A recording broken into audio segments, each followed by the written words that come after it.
You're listening to a 3CR podcast of independent community radio station 3CR in Melbourne, Australia. Radio MMT respectfully acknowledges the traditional custodians of the land from which we are broadcasting, the Wiradjuri people, and we are broadcasting to the Kulin Nations. Our focus is economics, that is, how stuff is produced and distributed. We recognise that for many tens of thousands of years, First Nations people's connection to country successfully embodied the world's oldest continuous economy, which was catastrophically disrupted by genocide and displacement. We acknowledge that we have much to learn to reshape our current extractive and exploitive system to achieve sustainable prosperity for everyone. Radio MMT. Economics for the rest of us with Anne and Kev. Radio MMT. Looking at the world through the lens of modern monetary theory. Radio MMT. Macroeconomics for a well-being economy. Macroeconomics? Isn't that incredibly boring? No, Kevin, it's incredibly interesting. It's all about who gets what and why. Who gets what and why? Okay, I'm in. RadioMMT@gmail.com. Incredibly interesting macroeconomics for the rest of us.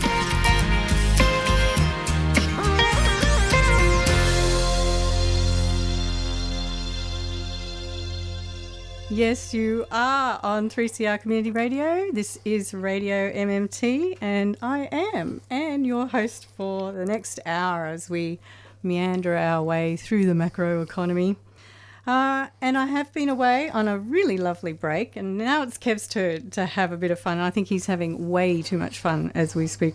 But we are going to have our own version of fun in the studio today, because with me is Harry Rosson. Harry, welcome. Thank you, Anne. Good to be here.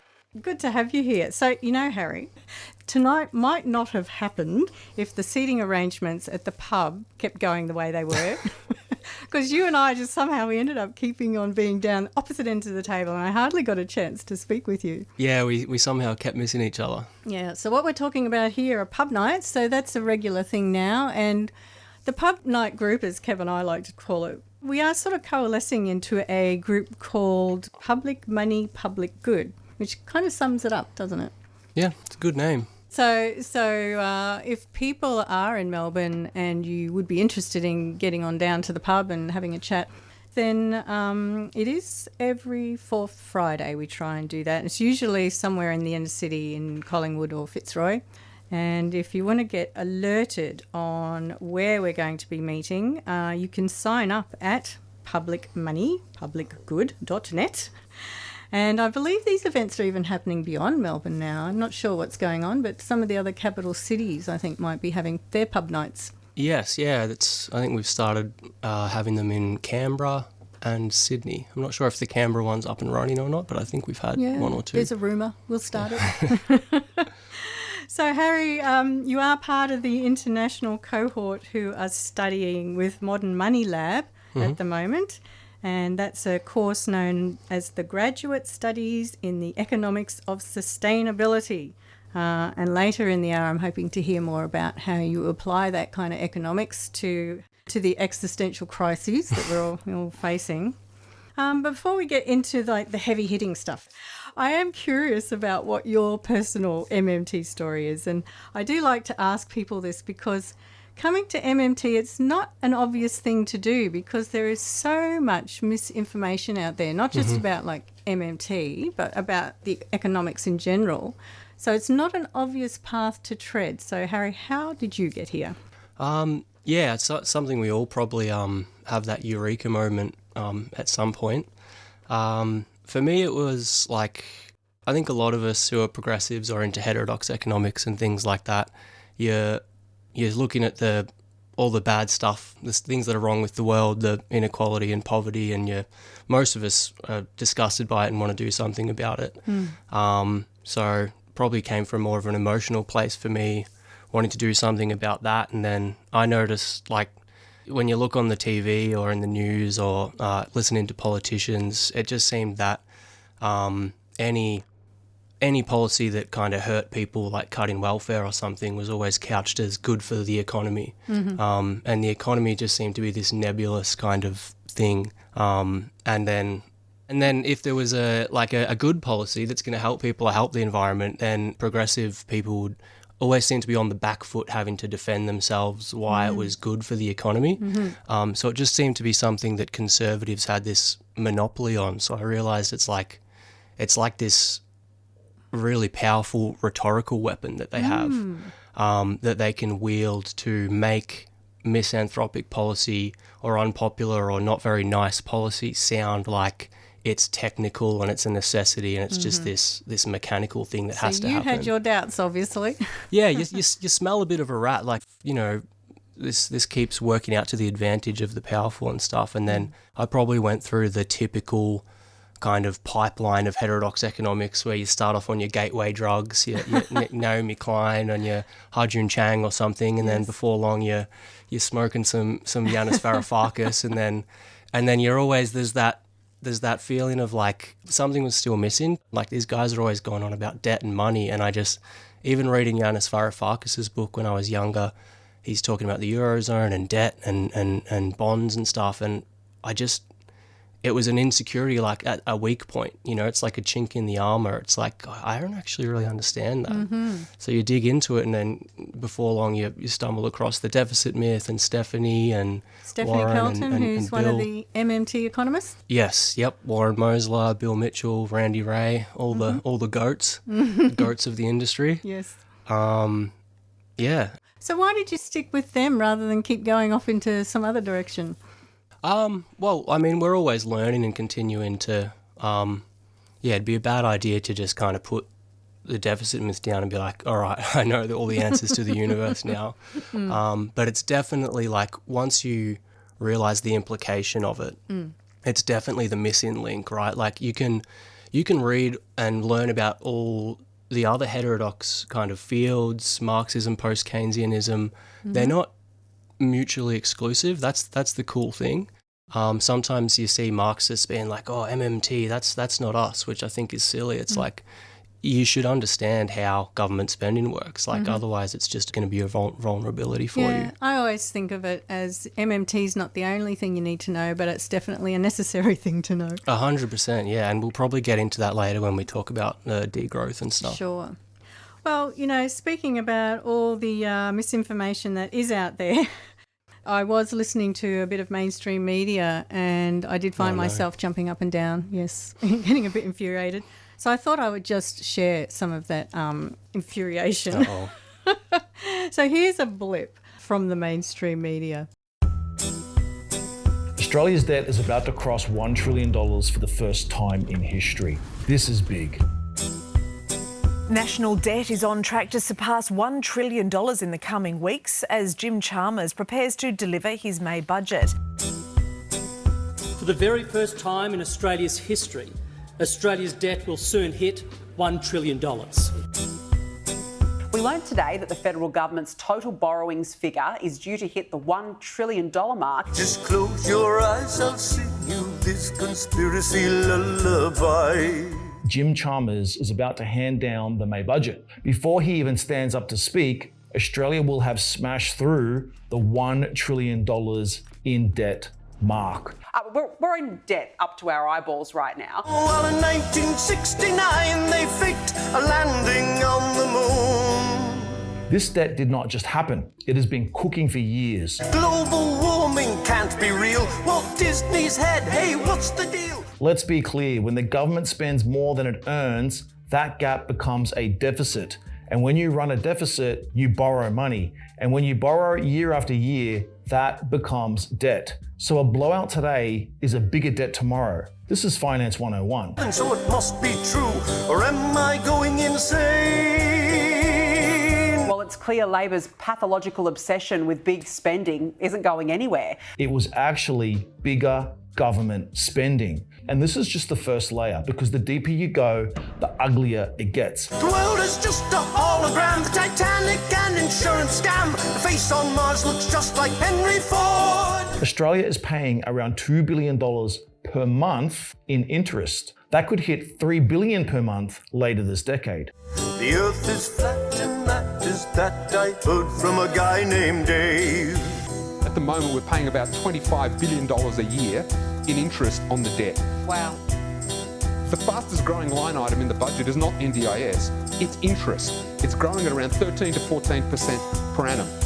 A very reliable source. This is big. This is big. All the truth, it must be known. Please share it in a tweet or post or podcast on your phone.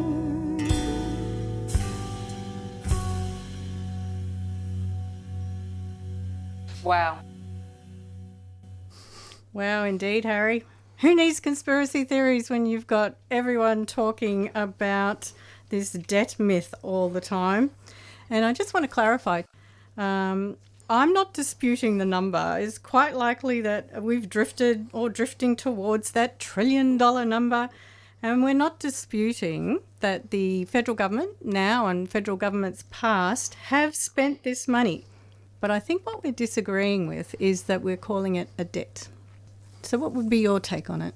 Yeah, we're all audio here, so you guys can't see this, but I'm actually, whilst listening to that, I was actually ripping my ears off and filling my ear holes with concrete. Sorry to do that to you. Yeah, it's a painful listen when we turn on the news. Yeah, so what is government debt? It is simply the record, the total number of dollars the Australian government has spent into our hands, into the economy, over the course of its existence. So we're probably familiar on this show about deficits, right? So what's a government deficit? Well, let's say the government spends $100 and taxes $40. We call that a government deficit of $60. But what's the MMT thing? We say you're not looking at the other side of the equation there. Because for us, for the private sector, the non-government, that's a surplus of $60, right? So that's the key MMT thing, and that's usually the first thing we understand. And everyone understands that once you explain it to them. It's just a simple accounting fact. Pretty logical, isn't it? When we're talking about this debt, we're only looking at one side of the transaction. Exactly. So if I took $10 out of my pocket and I gave it to you, well, yes, I've got minus 10, but hello, there's more to the story. You've got plus 10. Exactly. Yes, that's right. And so we're familiar with that, probably especially for listeners on this show. The deficit is the flow of that. So it's the flow of money in any given period. So if they've run a deficit, there's been a flow of income to the private sector. So what's government debt? It's simply the accumulated stock of those flows. So you want presumably to have more Australian dollars in your bank account tomorrow than you did today, and next year than you did this year, and so does your mum and your dad. I do aspire, Harry. Yes, right. We all want that, and so does your neighbour and your local fish and chip shop owner. We in the private sector would like to have more dollars over time. Well, Australian dollars come from one place and one place only, and that's the federal government through the RBA.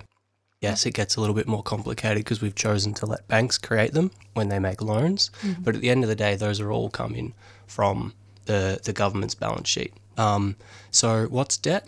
This is why Stephanie Kelton says debt is part of private sector savings. So instead of calling it the public debt, we could equally call it our savings. It's the very same number. And of course, we're talking about the federal government here. Yes.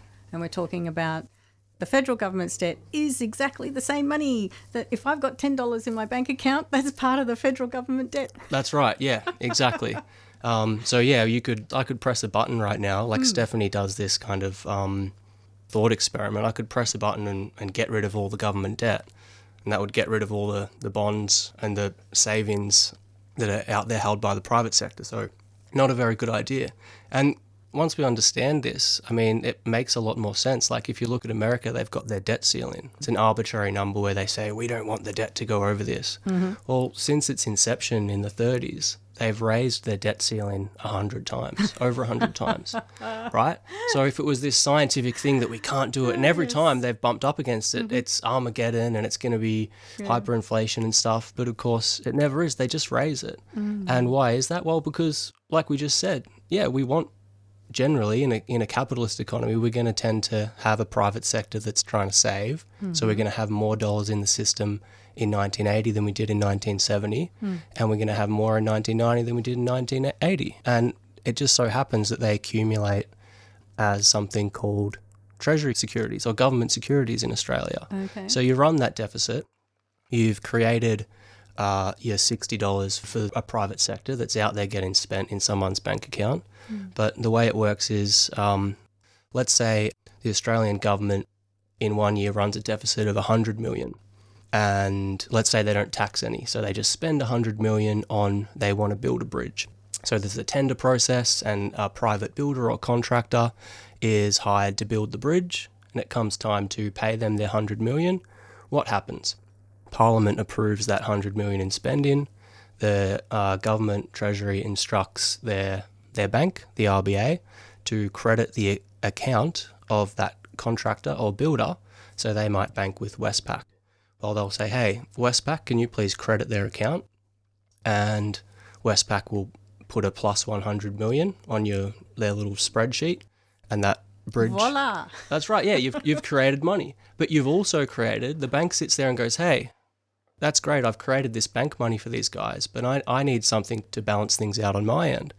And so the RBA says, don't worry, we've got you sorted. Banks have an account with the RBA where they accumulate and trade something called exchange settlement balances, or we can use the American parlance because it's easier, reserves, right? And they're a different kind of money. They don't get lent out as money the way we think of it in the private sector. They're just a intra-bank money that's used for settlement between banks themselves and between banks and the RBA. So the RBA says, oh, here you go, Westpac. Here's 100 million. We've credited your reserve account, 100 million. Now, that 100 million in bank money that the contractor got, that's a separate thing. This is the key point from MMT, that it's lost in all the neoclassical and the mainstream talk because they just talk about this nebulous term. They talk about money. But you got to go into the details, and that's what MMT does. So yes, it's created that bank deposit, and that's out there now in the economy. That's money the government's created through its spending, as we know as MMT is. That's out there getting spent. But Westpac still has that 100 million in reserves sitting in their account. Now, what did we just say? There's limited things a bank can do with that. It can't lend it out, so it cannot and does not enter the private retail banking system as we know it. So it can just sit there kind of gathering dust. They'll either earn zero interest on those reserves, or these days they usually pay interest on them, but it'll be the lowest interest rate you can get in the economy. So you're a bank, you're looking for anything you can do with that money to get a higher return. Right. So we've legislated that the government, when it runs a deficit of 100 million, there's no need for them to do this, but we just like them to issue a government security in an equal amount. And we call that borrowing, and unfortunately we call that government debt. The Australian federal government, they say to Westpac, hey, that 100 million you've got sitting there in reserves just left over, sort of gathering dust, how would you like to trade it for something called a government security, and you can earn a little bit more interest?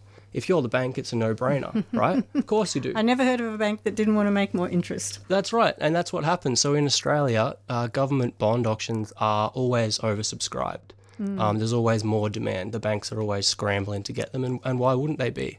And of course, this is probably a story for another day, but as MMTers, we know that even if the banks for some reason didn't want those bonds, it wouldn't be a problem, because then you can just get the RBA to buy them, like what most of the economies in the world did over COVID. Right. So a treasury security is a bond. It's kind of the same diff, isn't it?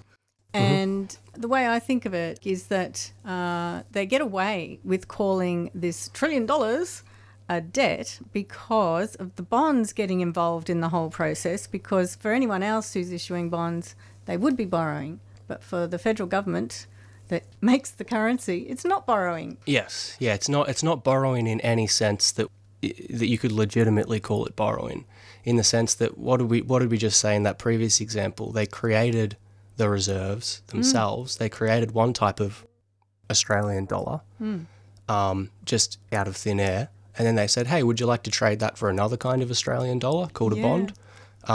Is that borrowing? If you borrow back what you created yesterday, today, and you can create an infinite amount of both bonds and the reserves, we can hardly consider it borrowing, right? You wouldn't worry about insolvency if you had a printing press. Yeah, and that's the whole thing about this, isn't it? Is that we don't get to see all these operations as end users of the currency. And so most people have got no idea that this is going on. Right. And no idea why they can get away with calling it the debt. And you just assume that it's something that the government has to pay back someday, which of course it isn't. And it's funny, these bonds that they're offering the banks so that the banks can earn a bit of interest on these reserves. I think about it as risk-free income to the banks, so that when you hear somebody saying, as we just did, that the interest payments on the so-called debt are growing faster than the spending on the NDIS, I reckon they really should be saying, you know what, the spending on welfare for the banks is growing faster than spending on welfare for people with disability. Yes, yeah, that's exactly right. That's the important thing to point out, like in that horrendous clip we had to listen to. Sorry. That, yeah, it's important to note that, yeah, there's one true thing that they did say, and that's correct, yeah.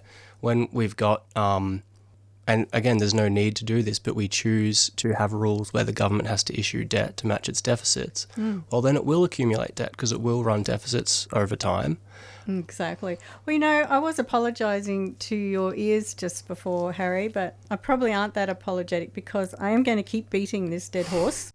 Because it's not the first time that we've had the media hysteria over this $1 trillion figure.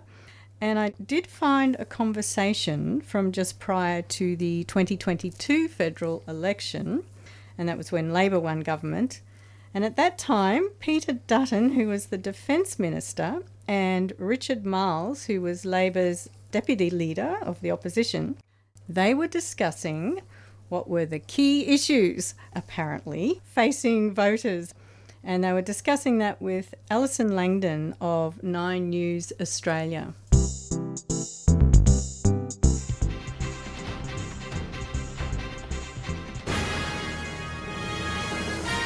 Defence Minister Peter Dutton, who joins us from Brendale in Queensland, and Opposition Leader Richard Marles, who's here in the studio. Good morning to both of you. Good morning, Ali.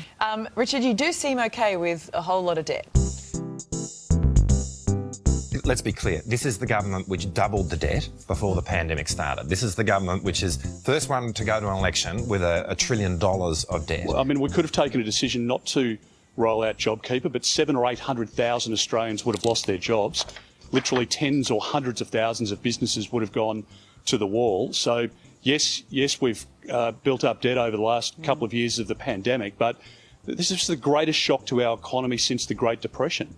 And the debt that we've incurred has been to support families, small businesses, to keep people in employment. The debt that Labor's talking about, it never has an end to it because they can't manage money. And I don't think we've seen an appetite from either side of politics to pay down that debt. I mean, Labor always talks about good economic management when they're in opposition, but when they get in, they always drive up debt, and it means higher taxes. Massive more debt means more inflation, higher interest rates under Labor, and that's not something our country needs at the moment. There's going to be difficult times ahead, and we need to have a government that can deal with the issues. They're talking about debt upon debt upon debt. $1 trillion. $1 trillion. $1 trillion. $1 trillion. Guys, I'm not sure if you can hear that. You probably can't. It's the sound of me peeling the skin off my face. Yeah, you can't be having to listen to Peter Dutton on a Friday It's pretty night. rough, isn't it, to do that to people? I had to play that because we do like to be fair and balanced on Radio MMT. So I did want to point out that both sides of the aisle in politics will wield that $1 trillion debt stick, even though, of course, we're saying it's not really a debt and it's money that often the government does need to spend. And speaking about irrelevant numbers, so we've got that $1 trillion debt, which is a sort of irrelevant number when it comes to the health of the economy. So I did find a couple of other numbers. So if we are looking at Australia's debt, so-called, they measure it as a percent of GDP. So lately Australia's debt's been around 37%. And you can compare that to the United States. Theirs is at around 124%. And then there's Japan leading the pack with a debt ratio of 216%. Go Japan. It's absurd. Yeah, the Japan thing's a good one to mention. Like, it's been, I think, 250% before. Okay. And, of course, It's just a glaring contradiction of mainstream economics, right? Because that predicts that if you get to that level of debt, they've been predicting for like years and years and years that Japan's going to implode. It's going to have hyperinflation, and people have lost money betting on it. They have, yeah. They call it the widowmaker's trade because they keep trying to short Japanese government bonds because their theory says, they should implode.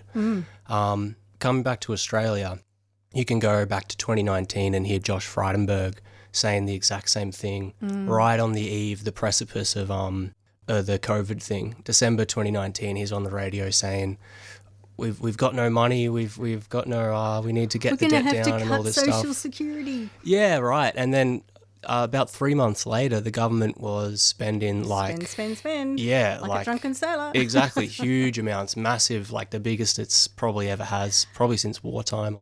And yeah, I mean that's really interesting because in 2019, at that time of him saying that, like in the government's like account thing, ledger that it keeps at the central bank, just the kind of scoreboard on a football game, it's called the official public account, the OPA. I think they had around 30 billion or something in there at the time, right? Their supposed money that's apparently scarce to them, even though they create it every time they spend.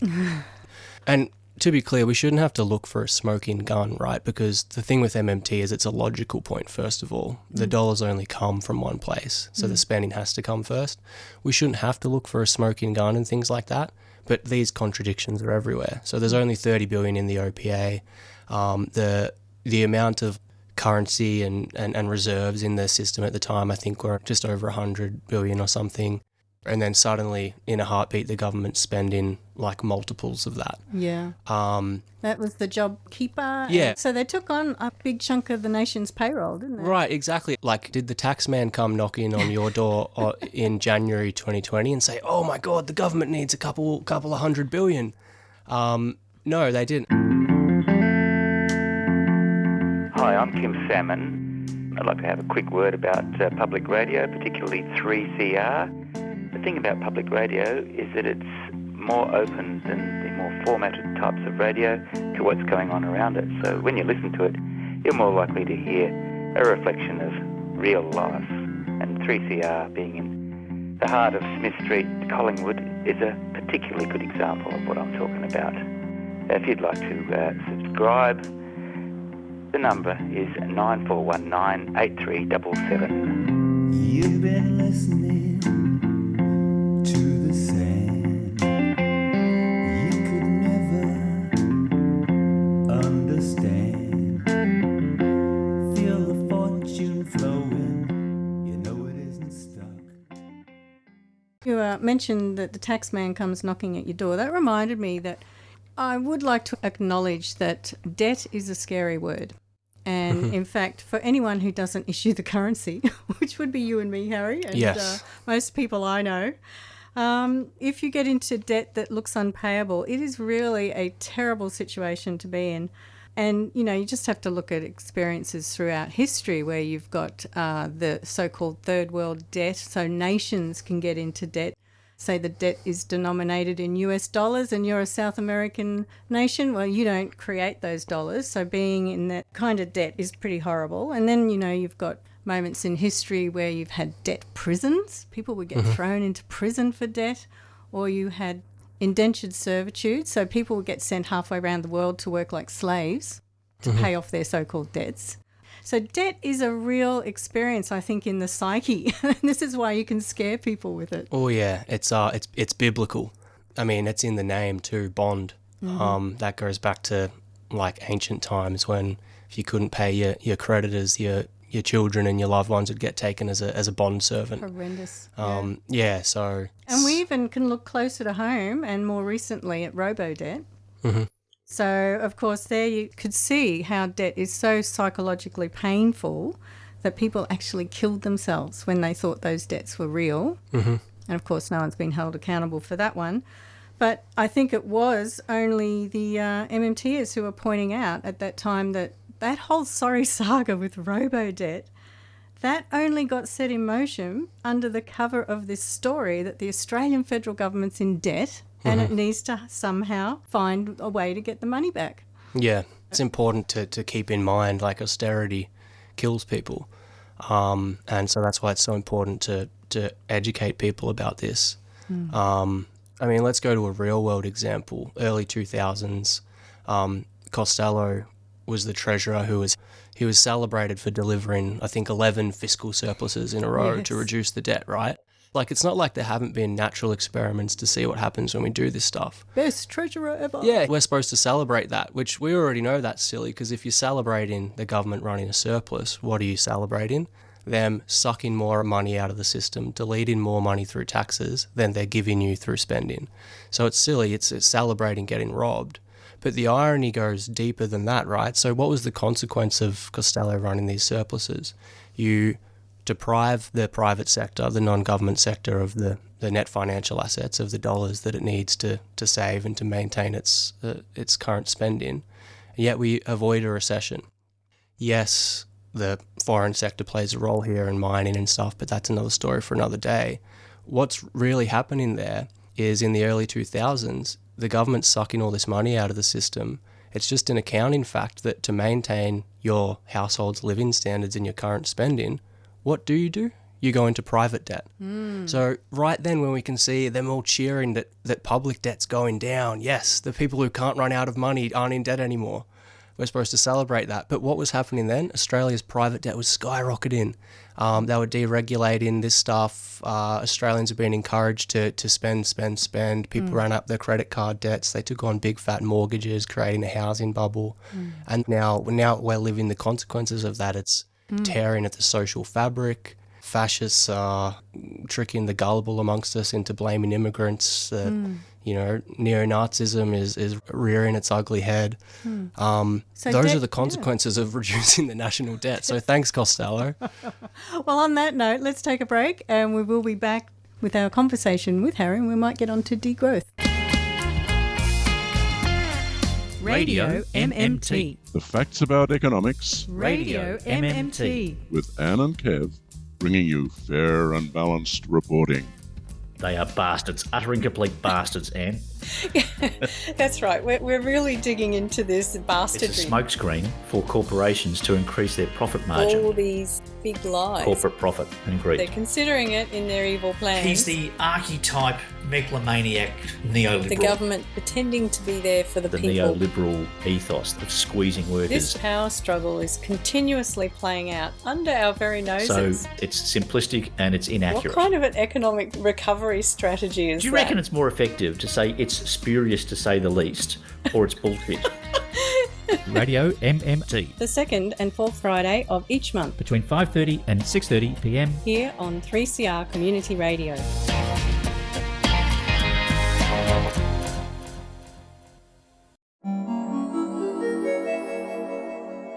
You boost productivity, you boost national economic growth. Our plan is a growth agenda. We can make sure the economy grows very strongly so that the pie is bigger and so there'll be more funding for everything.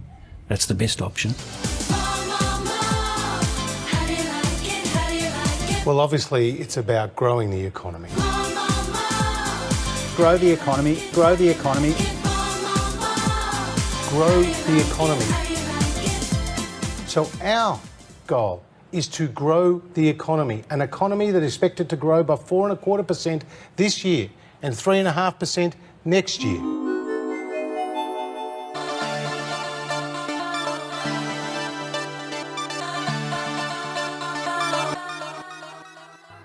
Yes, you are back with Radio MMT. I'm Anne, your host, in conversation with Harry Rosson, and I'm doing a real number on you today, Harry. Yep, that was a certified banger from Anne. Well, we had a bit of a boogie around the studio here to the growth agenda. So we're going to talk growth, degrowth, and I was reading a Substack article by economic anthropologist Jason Hickel, and he was talking about a survey where they presented 5,000 people with these standalone words. So that means that they didn't have definitions. They just gave them the word and said, what do you think? And so they gave them well-being economy, and that was supported or seen favourably by up to 81% of these 5,000 people. They gave them the word eco-socialism. That was seen favourably by about 58%. And then they gave them the word degrowth. And that was seen favourably by about 26%. So Hegel pointed out that the word degrowth, it might not be as popular as words like a well-being economy. And he said maybe it's not so useful as what he called a public-facing political slogan, unless, Harry, you have the capacity to educate people about what the term degrowth means and what, a degrowth transition would entail. So please, Harry, do educate us. Okay, yeah, I did see that study, and yeah, that's an important caveat. So people don't like the term degrowth. That shouldn't surprise us. They prefer like well-being economy or something. But when people were presented it alongside a brief kind of synopsis of, hey, this is what degrowth is, those differences largely disappear. When paired with the full proposal, they did the study both in the UK and the US, and it got around 80% support when paired with the synopsis. So those were kind of the two insights I took from it. Yep, people don't like degrowth as a word when it's sprung on them, but when it's explained to them, they're like, okay. So give us, dear listener, your next 5 minutes so we can convince you. Right, yeah. So first of all, what's the problem? Listeners probably are already familiar. Most people are familiar. The ecological crisis is escalating. We're threatened with the possible collapse of industrialized civilization, possibly this century. 7 of the 9 planetary boundaries that scientists identify as critical to maintaining the stability of the Earth system that we all depend on. We're overshooting 7 of those 9 things. Climate change is just one of those, it's worth noting. There's biogeochemical flows, so that's like mass extinction. So yes, there's fossil fuels, but it's also clear-cutting the Amazon so that, we can have cheap beef at 1 trillion McDonald's stores around the world, destroying species that are key to the ecosystem, industrialized agriculture, the runoff it's causing ocean die-offs. I don't want to depress everyone. But yeah, that's the bad news, which I probably don't need to beat a dead horse about. It's pretty grim. The other thing is, and what's shocking, why are we there? What's driving the ecological crisis? And, the easy answer that people go to is fossil fuels. And yes, as we just said, that's part of the problem, but it's a deeper problem than that. It's the ever-increasing physical size of our economy, right? Because if you study mainstream economics, they don't even really recognize this. They see the economy as this separate, distinct kind of thing that exists outside of the environment and even the way we talk about the environment, right? You're interested in the environment. What a niche thing. It's like, yeah, that thing that sustains us and without it we'll all die. I do enjoy drinking fresh water and breathing. It's very niche of you, Harry. I like air and oxygen. Yeah, so that's where we come from in degrowth is ecological economics, which takes a completely different ontology. Which when I explain it to people, I say it's how a sane person who hasn't been brainwashed by economics would just think economics works, which is that you say, right, we've got this economy that's embedded in a finite natural world where we take raw materials, finite, limited materials, and we use technology and labor and we turn them into stuff that we need. And that's not a bad thing. We do need stuff, but there are limits because it's a finite Earth. We're lucky enough to have a sun powering those biogeochemical flows, which make the Earth into a kind of battery that can recycle a bunch of that stuff. But there's limits to the rate at which it can do that. We're overshooting those limits. So what's the problem with growth? Well, what is growth? We hear it all the time, right? Yes. It sounds good. And you hear it from all sides of the political spectrum. People love it. But what is it really? They're talking about GDP growth. Well, what's GDP? GDP is a measure of all the stuff we've produced and sold in a period, say in a year. So it's stuff. So when they say we want to grow GDP, they're saying we want to produce more stuff. Just think about that for a second. That's insane. That's not very strategic, is it? You don't go to a restaurant and you don't even look at the menu. You just say, I'll have heaps. What do you want? Heaps, just more. Lots of it. Yeah, that's like it's the ideology of a cancer cell. Yeah. And so, that's the ideology that our politicians subscribe to. Right, and then it's with capitalism as well. It's built into that, right? So how does that work? Well, you might not like the idea of that, but you still need access to need satisfiers. You need access to healthcare, education, and in a capitalist system, you have to go and work to produce stuff you don't need to afford the stuff you really do need. Yeah. So it's like, yeah, you can have, a place to live and some fresh fruit and go to the theatre or something, but sorry, you need to log 12 hours at the plastic bag burning factory first. So the guy selling plastic bags to be burnt So it's an insane system, a top-heavy system. So what's degrowth? Well, degrowth's a rationalisation of the economy. And let's be honest, that thing of just growing every and any sector more and more exponentially, it's a mathematical impossibility. Like anyone except for economists, especially physicists, will tell you it violates the laws of thermodynamics, right? If we grow the physical economy at 3% per year, that's a double in time of 26 years roughly. That means that in, say, 2052, if we're saying, 3% growth, let's have that, we're talking about doubling the physical size of the economy. Aren't we already at more than a planet? Right. Globally, we're at like 1.7 planets worth of biocapacity. So we're using too much. And that's mostly the global north, the 20% of the population or something. It's countries like ours, it's probably more like we're using 4 or 5 planets. So we'd be at 3.4 in 20 odd years. Yes, yeah. And what's the other problem? With all this production, all this excess, this abundance, we produce so much stuff. Yes. We've had plenty of growth. We've been having growth. Mountains of fast fashion I've seen. Right, we produce heaps of stuff. And yet the many go without, right? Like, what an absurd system. Like, we have 80 people or something have more than half the world's population. Billions live in poverty, don't have access to basic healthcare. Over 3 million Australians live in poverty. We have hundreds of thousands of homeless. So people know this and it's an absurd system. But it's hard for us to pin down what's actually happening. It's easy to look at that and say, oh, we're damned if we do, we're damned if we don't. We got to choose between providing for everyone or destroying the planet. Yeah. Right? And that's why degrowth's so powerful, because it's saying, wait, hang on a second. Aren't we being a bit silly? Because we're producing a whole lot of stuff we don't need. We're producing super yachts for the Epstein class, so they can buy their islands and have their private jets, right? That's stuff we don't need. Pulling down bits of the White House and rebuilding it. Right, exactly. We're doing crazy stuff, and we're not providing the basics. So that's the other thing. If you go out and hear straw man in the conservative media, they'll say degrowth, it's just collapse and recession. But degrowth's not shrinking everything. It's growing the important stuff still. Let's have more healthcare, more education. More public housing. Quality public housing.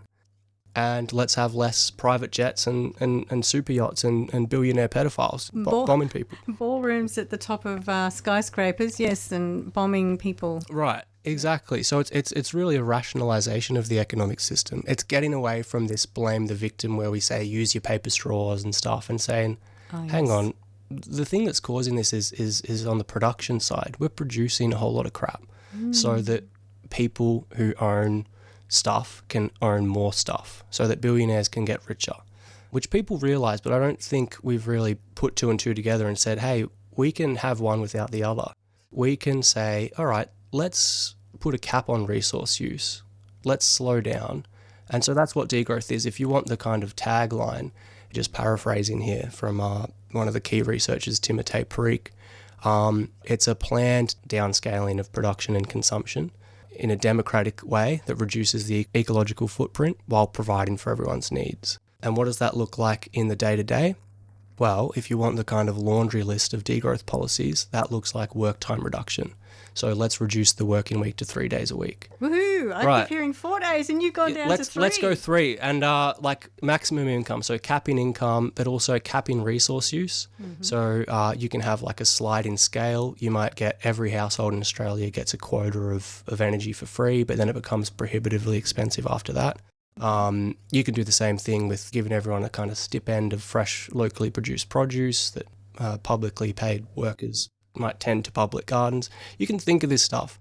And also you got to have a transition at some point, right, as well. Yes, let's transition to 100% renewables, but trying to do that in the growth mindset whilst also growing. It's like Jason Hickel says, it's like trying to walk up a down escalator.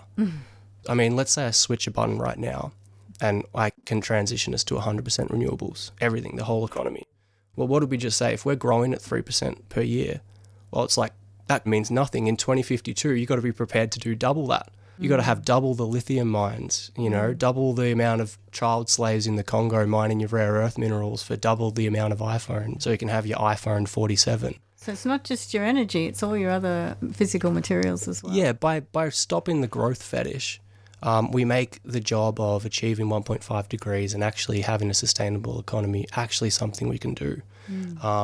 And this isn't just talk, right? Like, this is empirically. We've gotten to the good news, I can tell. Yeah, right. So now, that's right. Now we get into the good news, because this is empirically validated as well. So researchers have found that we can provide decent living standards for a global population of 8.5 billion in 2050. Decent living standards, the material basis for decent living standards, at a fraction of our current energy and resource use. Wow. We could provide it twice over to account for rounding error, and still be at about half of our current resource and energy use. What do we mean by a decent standard of living? Right, so that's the other thing. So people hear this and they go, oh, what do you mean? Like, everyone gets like a government-issued potato sack. And a potato. Right. Maybe we can drop the reference to the paper, because they have a real great, awesome, punchy quote in that when they say, oh, people have said that it's going to be a return to living in caves. And they say, well, it's a pretty sweet cave because it accounts for everyone to have a laptop, a phone. Oh, nice. And it accounts for, healthcare and the floor space for the amount of hospitals per person, transport, heating and cooling adjusted for where in the world you live. My cave is quite cozy. It's a cozy cave, and it's got room to spare as well for. We sometimes we want some creature comforts and things like that. So it's not talking about this like miserable system. And you got to remember as well, like, in that world, what did we just say? It's a 3-day work week. You're spending more time with your family and stuff, which when they've trialed this, people's mental health's gotten better, their relationships get better. So you've got 4 days to just like hang out, cook home-cooked meals. Yes, stuff might get a little bit more expensive, but what have you got? You've got universal public services, you've got free healthcare, free education, childcare, aged care, food to an extent, and energy, like we just said, on a sliding scale. So what have you done here? You've decommodified the access to need satisfiers. So people don't need to go and earn an income producing some crap they don't need to afford the stuff they do. You cut out the middleman and you just rationalize the economic system and say, hey, we're in a crisis. We've got a shortage of planetary resources.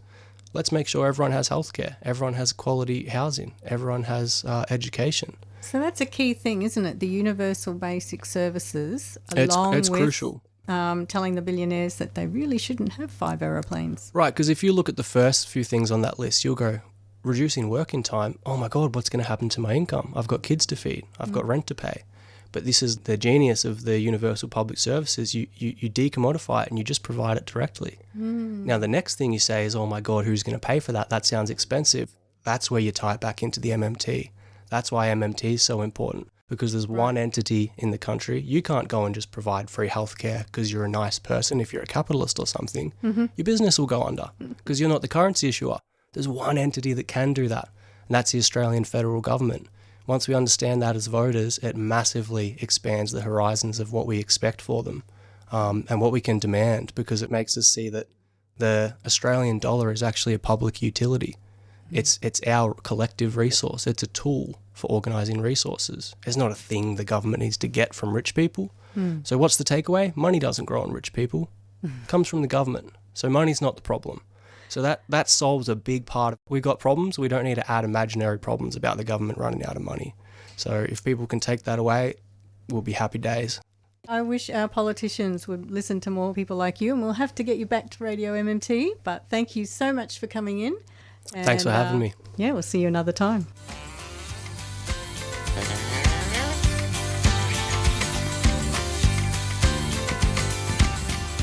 You've been listening to Radio MMT with Anne and Kev.